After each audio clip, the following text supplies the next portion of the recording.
Hi, this is Alex Crenshaw from the Zen Institute in Mount Shasta, California. And today is Friday, and I want to dedicate Fridays to children. I volunteer with children, and today I usually visit them. I have two children now, and I want to share my journey with children. And this came about because I collaborate every week on TV. And yesterday, I talked about the life of Maria Montessori, and the title of the program was Protecting the Rights of Children. And I guess we all can agree that it's important to protect them, to take care of them, and to make sure they have a bright future. That's our responsibility. If I am here because I have a great childhood with the challenges, normal child, but yes, that's very important. And my journey began when I was 14, 15. I began Taekwondo training. And I have a great fortune that my Taekwondo teacher, he's also a Jungian psychotherapist for children. He specializes in children. So he trained me on how to spot traumas, how to understand children, how to talk to them.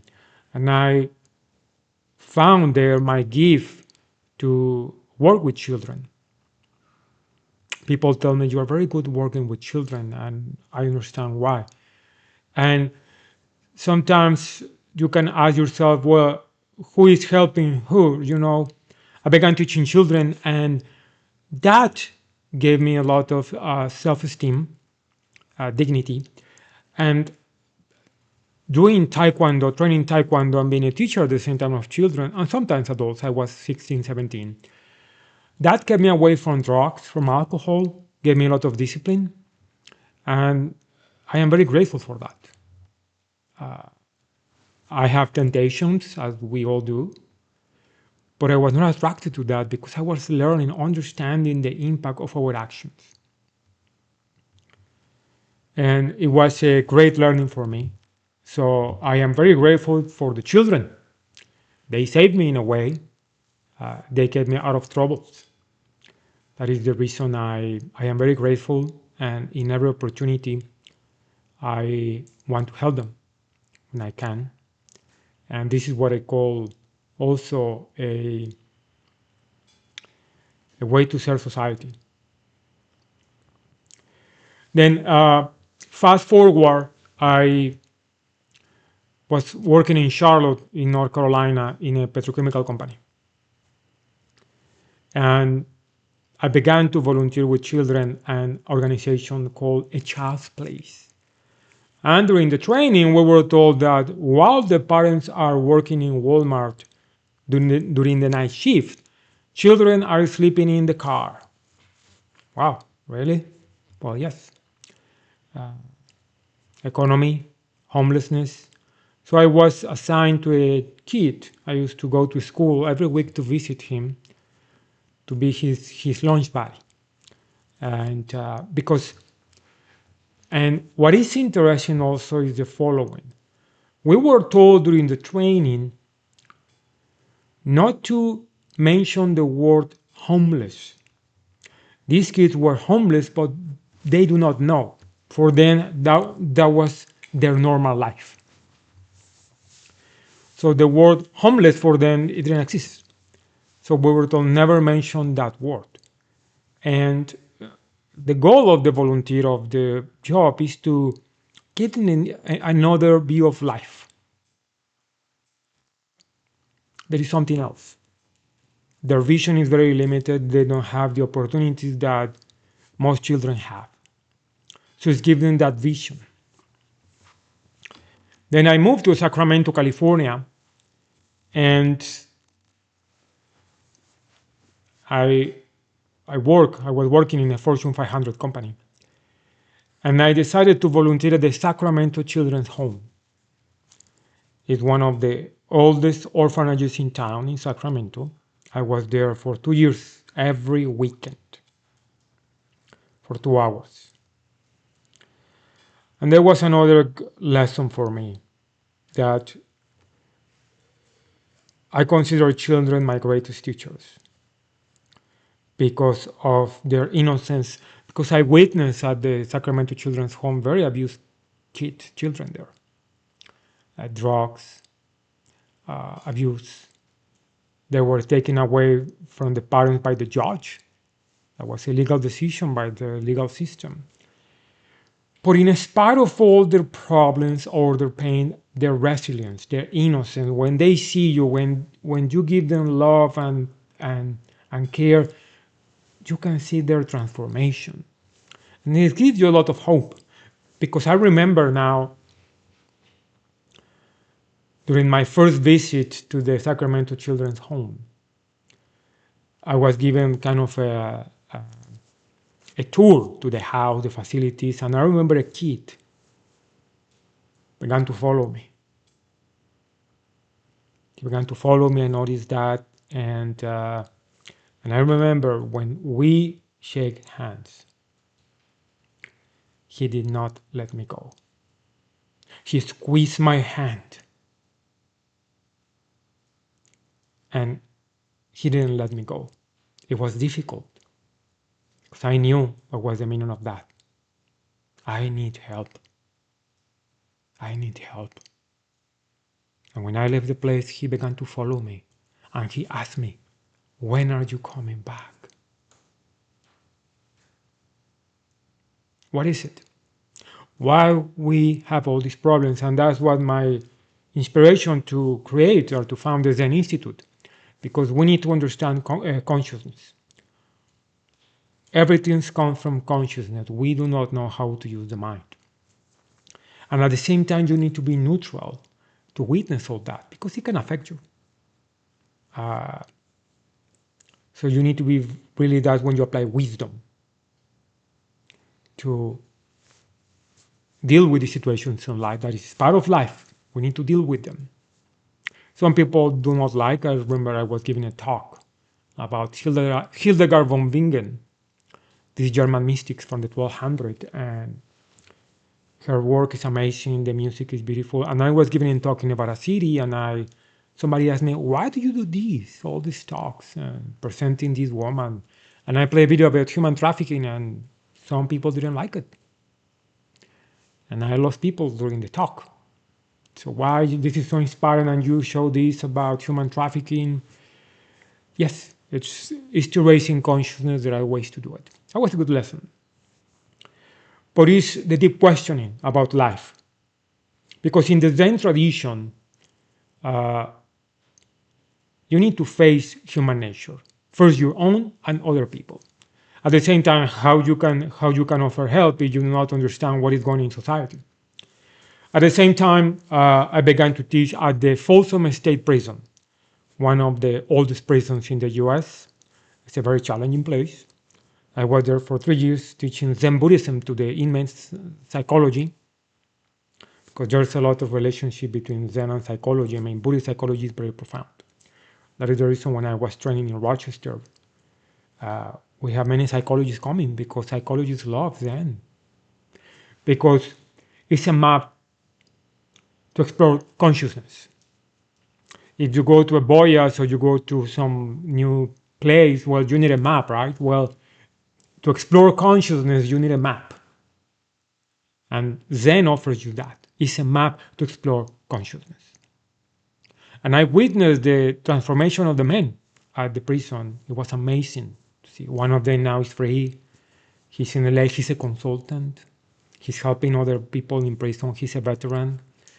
And you learn a lot about human nature, and it's important because, in my opinion, if you want to understand the problems of the society, go to a prison and go to an orphanage.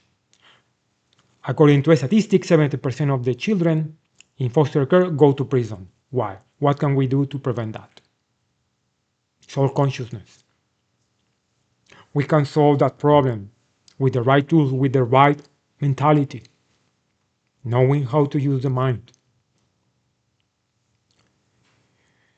And through COVID, everything changed. I stopped volunteering at the Sacramento Children's Home.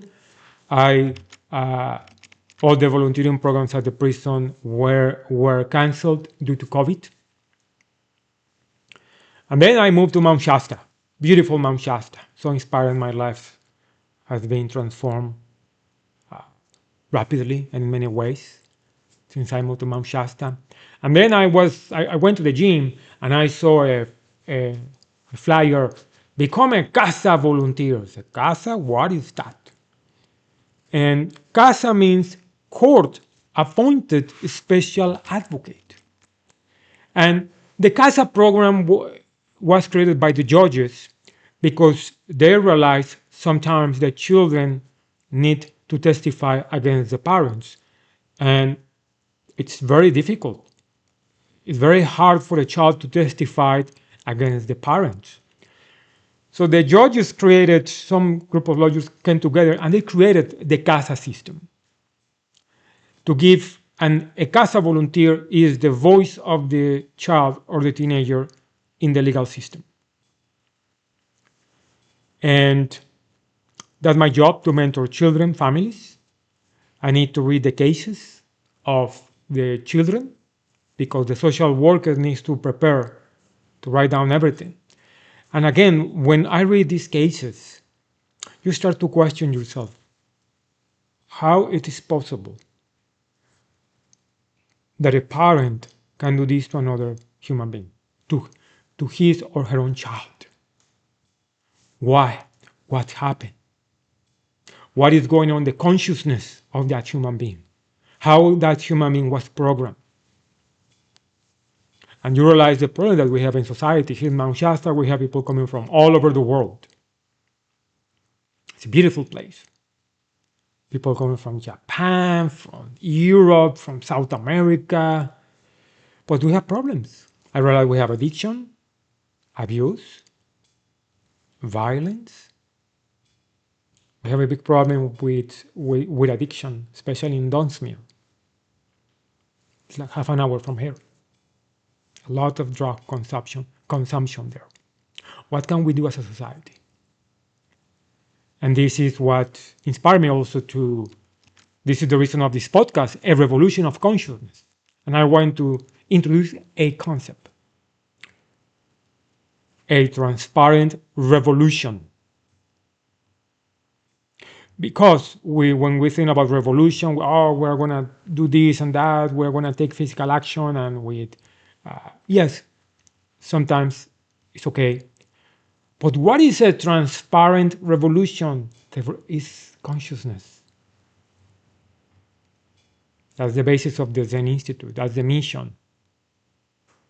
To raise humanity's consciousness by awakening your human potential to who you are. We're all responsible. We have big problems here around the world. I was reading an article from the BBC, and it was describing the problems in Marseille in France. It was the capital in France. Marsella, we say in Spanish. Marseille. I do not know if the pronunciation is correct, but it's getting out of control. The gangs there. It's a big problem. 250,000 people are involved in the business. But what drew my attention from the article, it says cocaine consumption is increasing around the world. Why? Why people are taking more drugs? What is going on? What is it? And that's where the Zen training comes, how to understand the mind, feel that emptiness. That is an illusion. What we can do. And understanding what we can do as humans to correct this problem, that is a problem not only in the US but around the world. What we can do starts with ourselves, understanding ourselves, who we are. One of the main problems is ignorance, understanding how the mind functions and how the laws of the universe function. It's a key process going into silence, especially now with artificial intelligence. We are all these seduced by all these images. That's the reason I like to talk about Helen Keller, or what she did, a blind and deaf woman. That's an example. There is no difference between Helen Keller and you. Absolutely zero difference. So what is it? She was not enslaved by the senses. So this is my journey with children. I still do. They are my greatest teachers. And I used to tell that to the inmates at the Folsom State Prison, you are my greatest teachers. The beauty of humans, how to get out the best of humanity through these profound teachings. But we can do it. I also offer programs if you need help with your child. I offer programs to help you, and with families also, science-based programs. And please let me know you need help. My email is down there in the description and my contact information. And thanks for listening to this podcast. Have a great day.